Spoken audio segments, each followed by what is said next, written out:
What's up, guys, and welcome to another episode of the Powerhouse Mentality Podcast. I'm your host. I'm Caitlin Kenna Smith. And on today's podcast episode, we're going to focus on some mindset shifts that you need for long-term or lifelong fitness success. One thing that I've found as a coach and a trainer is that one of the biggest reasons why people fail is because they have the wrong mindset towards their fitness journey. They look at it as a short-term, surface-level goal, as opposed to looking at it from a bigger, broader perspective and looking at it as a long-term, identity-based commitment for real, lasting change. So my goal for this episode is always to add value to your life, but my goal is to help you stop chasing the quick fix and start becoming the kind of person who lives and breathes the lifestyle and the person that you want to become. So I'm sure a lot of you can probably relate to this. If you clicked on this episode, you're probably on a fitness journey. You're probably somebody who has a goal that you would like to accomplish, and maybe you've run into some roadblocks along the way, and you're thinking, okay, maybe this mindset shift is going to help me. So if you ever crushed a 6-week or an 8-week challenge or a 30-day challenge, you hit your weight loss goal, and then right away, you fall back into those old habits, and now you've gained all the weight back, and maybe then some. This episode is for you. Because real results don't come from these 6-week or 8-week challenges. They can be a catalyst for change. So I don't want you to think that they're completely useless, but it's your mindset towards it that matters. So one of the companies that I work with, First Form, they do an 8-week challenge 4 times a year, every quarter. And these challenges are super popular. And they're super popular because people get sick ass results, like, just to be completely blunt. But they're also popular because what First Form does, they do something special. They don't just advertise like get abs in 60 days. They advertise the truth. They advertise that it is going to take longer than 8 weeks for you to accomplish your goal and change your life.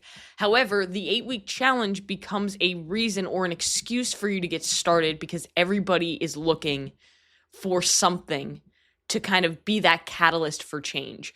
Another example of this would be a lot of people talk shit on somebody who takes a multivitamin but doesn't change anything else in their life. I don't. And the reason for that is because that multivitamin can be a catalyst for change. If you look at yourself as somebody who takes a multivitamin every single day, then you start to look at yourself in a different light. You start to look at yourself as the person who takes care of their body. And then eventually that vitamin becomes, now I'm going on a walk every day. Now I'm drinking more water every day. Now I'm paying attention to my macros and my protein and my food. So it all becomes a catalyst for change. So these 6-week, 8-week, whatever challenges that you find on the internet, they can be helpful if you go into them with the right mindset. Because the results don't come from that 8-week challenge. They come from the mindset shift and the habit and behavior change that you have during it. People want to look at a fitness journey from a different light, but it is psychology, human psychology. Everybody can Google or go to ChatGPT and say, give me a perfect program to lose 20 pounds in the next 6 weeks. And ChatGPT is going to give you the perfect program and the perfect nutrition program for you to follow in order to accomplish this goal. And if you follow it to a T, you'll probably see results. But here's the problem. Did you change anything when it came to your mindset, when it came to your psychology, when it came to your habits and your behaviors? Because you're not a robot. So what happens when ChatGPT gives you this perfect plan, but then life happens and you fall off this plan? Then what? It comes down to changing your habits and your behaviors and your mindset. So today we're going to dive into the exact mental framework that separates people who stay fit for life from the people who yo-yo forever. So this mindset is what's helped me get where I am today as a full-time athlete and a coach and a business owner, despite autoimmune issues, despite pain, despite all the setbacks that I've had. It's because I don't look at this as something that I'm just casually doing for a short period of time. I look at this as a long journey. And along a journey, say you're walking down the street, there's going to be potholes, there's going to be hurdles, there's going to be things that you're going to have to maneuver around and overcome. And sometimes you might trip and fall on your face, but that's fine. That's part of it. You just have to dust yourself off, get back up, and reevaluate what you're doing to make sure that you're continuing to make the right decisions. The journey is going to be full of setbacks. You're going to probably have more failures than you have successes. So if you're somebody who is right now like in the mindset of like, oh man, I feel like all I do is fail and nothing's working. Number one, that's normal. Most of us, even the most successful people that you know, even the people who you think have their shit together, they are thinking the same thing as you are thinking right now. Like, man, I'm going to lose everything. Or is it even working? Or I feel like I have so much more that I need to do. Or I'm not ever doing enough. They have the same thoughts as you. The difference is that they do the things that are required when they do not feel like it. So if I make a commitment to myself, but I'm having a bad day because I'm sad that my husband's gone, or I have an autoimmune flare-up, or I didn't really sleep well the night before, I'm going to keep that fucking commitment to myself regardless of how I feel, because that is what is required for me to accomplish the goal. And I'm not just going to go and check off the box. I'm going to go give my best effort that I have in me that day. And effort's going to be an up and down thing. Like your 100% is going to be different from day to day, and that's fine. That's normal. That's part of you being human. But as long as you give your best effort, that's always something that you can control. You always control your attitude, your effort, and your actions. So the first thing that I want us to do here is I want us to unpack what is the difference between a short-term thinking or a short-term mindset and a long-term thinking or long-term mindset. So a short-term mindset is results focused. You're focused solely on the outcome, and it's often tied to weight loss, appearance, or events. So think of it as you're getting married in August. So all you're thinking about right now is I got to get shredded for the wedding, right? Or you have a vacation coming up in June, and you're just thinking about how you're going to be on the beach and you're going to have to show off your body, and you want to make sure that you're feeling good and confident in who you are. Now, a long-term mindset is an identity-focused mindset. It's built around habits, it's built around consistency, and it's built around becoming the kind of person who does the thing no matter what. That's key, because remember what I said earlier, that's the difference between people who are successful and people who are not. So your goal isn't just to lose weight.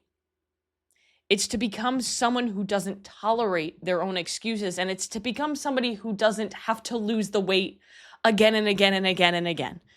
I'm assuming that if you want to lose 20 pounds, you want to lose 20 pounds once and then be done with it. You don't want to lose it, gain it back, gain another 10. Now you have to lose 30 pounds. Holy shit, I suck.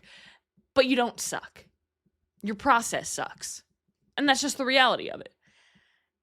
What I want you to do instead of focusing on the outcome is I want you to focus on the process. I want you to focus on changing the person that you are and living the way the person that you want to become is.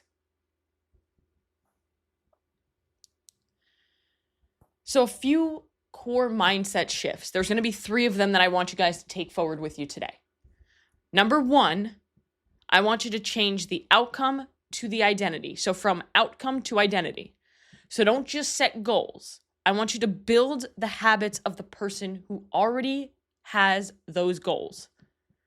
So some identity-based habits is I'm someone who trains, eats to perform, and prioritizes my recovery versus I'm someone who wants to lose 10 pounds, right? Because we aren't what we want to become. We are what we say we are. So if you consistently tell yourself that I'm a yo-yo dieter, it is what I do, it's what I've always done, then that's exactly who you will always be. If you always say, I'm the fat friend, well, guess what? You're always going to be the fat friend. Because our mind can't distinguish between our thoughts and reality. So whatever you tell yourself upstairs becomes reality. So think about that the next time you talk shit at yourself. Become the person that you want to become. You have to act as if. If you want to be this healthy, confident, fit person, then do what that person does. Be that person. Don't be somebody who just wants to lose weight for the wedding. Be somebody who trains hard, eats to perform, prioritizes their recovery, and does the process and goes 100% in their process every single day. Focus on one day at a time. Today's process. Tomorrow's process doesn't matter. It's today. You got to focus on today. The second thing is from motivation to discipline. So motivation fades. We talk about this all the time. Motivation is cool if you have it, but you're not always going to have it. Motivation is a feeling, just like happiness, just like sadness. You can't expect to be happy all of the time. You can't expect to be sad or angry all of the time. So you have to understand that you're not going to be motivated all of the time. So you can't use it as something to rely on because it's not always going to be there for you. It's like that friend who says that they're going to show up on time and they're always late or they cancel at the last second. That's motivation because you can't predict when you're going to have it and when you're not going to have it. Discipline shows up even when you don't feel like it. So if you're disciplined in something, you're going to do it regardless. That doesn't mean that it's going to be easy. That doesn't mean that you're going to be excited to do it every single time. For example, today I had a really big day of training. And one of the pieces that I had to do in my second session was an echo bike interval. So if you guys have ever used an echo bike, you know how much that just sounds terrible. So I had 5 minutes of max calories on the echo bike directly into an EMOM of 20 minutes, 1 minute max calories, 1 minute rest. So 10 rounds of that. And then directly into another 5 minute max cal. And it was miserable. Like, oof. But I did it. And did I want to do it? Did I take a little bit of an extra time warming up? Did I kind of procrastinate getting out into the garage? Yeah, a little bit. But at the end of the day, I did it and I gave my best effort, even though it was the last thing that I wanted to do, because I know that that is what is required for me to become the person that I want to be and accomplish my goals. And that's discipline. I was not always disciplined. I built discipline through doing the things that I didn't want to do when I know I needed to do them. That is how you build discipline. You don't just magically have discipline appear on your lap, and you can't keep discipline if you don't consistently use the skill. It's like any sort of a skill, like riding a bike. I'm sure if I tried to ride a bike right now, I'd probably fall flat on my face because it's been so long since I've done it. I ride stationary bikes all the time. I'm good on those, but that takes a little bit of a different skill. So if you don't train the skill of discipline, you will lose the skill. So start building some non-negotiables into your week regarding your training, regarding your nutrition, your recovery, because those are the 3 pillars that equate to results. So when I talk about non-negotiables, I mean things that you do regardless of what's going on. If you go on vacation, they're non-negotiables. If you go out to dinner with your spouse, non-negotiables for the day. Regardless of what's going on in your life, you have these non-negotiables. And that doesn't mean that you get to miss out on things that you want to do. That means that you keep these small little structures that give you wins every day and keep momentum rolling. And momentum is how we build that discipline. And the third thing is from all or nothing to always something. This is a big one because the all or nothing mindset is the thing that kills people the most. Success is never perfect. Results will never be linear. If you're on a weight loss journey and you're expecting the scale to go down every single week, you are setting yourself up for false expectations. It's not possible. I don't think I've ever seen the scale go down every single week, no matter how perfect, quote unquote, a client is with their process. So understand that success isn't perfect, it's consistent. You want to focus on being consistently good instead of being occasionally great. Anybody can be great one day, but can they be good every day? That's what matters. So even if you just do a 20-minute walk on your worst day, that beats zero. That beats nothing. So for some reason, your kids went crazy, you couldn't get in the workout that you wanted to get in, but hey, you can do 10 minutes of walking outside. That's something. Do that. Do something. Do push-ups. Do air squats in your kids while you're putting your kid to sleep. Do some air squats while you're giving them a bottle. Do something.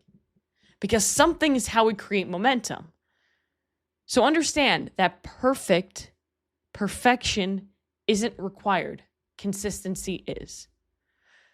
So I gave you the 3 core mindsets, and I want to give you some application because as we all know, knowledge is not power. Applied knowledge is power. Anybody can listen to this podcast and be like, that sounds great. I will do that. And then they don't do anything. Nothing changes. So let's give you some action steps so you can actually make some changes. So pick one identity-based shift that you're going to do. So instead of saying, I want to lose 10 pounds, say, I'm someone who fuels their body and trains like an athlete.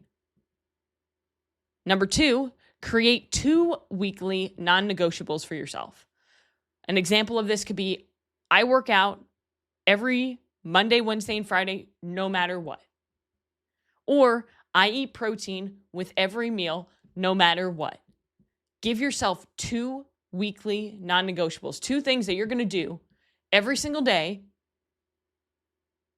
regardless of what's going on in your life.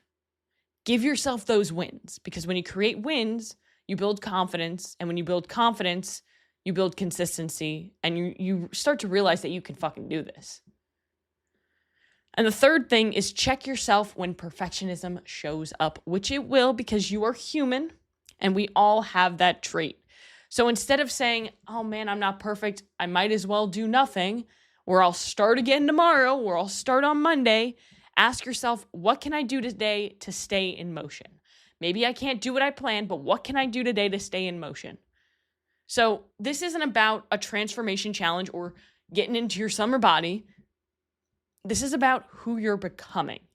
And every decision you make either pulls you closer to or further away from the person that you want to become, the strongest version of yourself. So make sure that you share this episode with someone who needs a mindset reset. Screenshot, tag me at Caitlin Kenna Fitness on Instagram at The Powerhouse Mentality, and leave a rating on Apple or Spotify because that means the most to me. I want to get this podcast out to more people, and that is the best way to do it. So go out today and do one thing that's going to take you one step closer to where you want to be.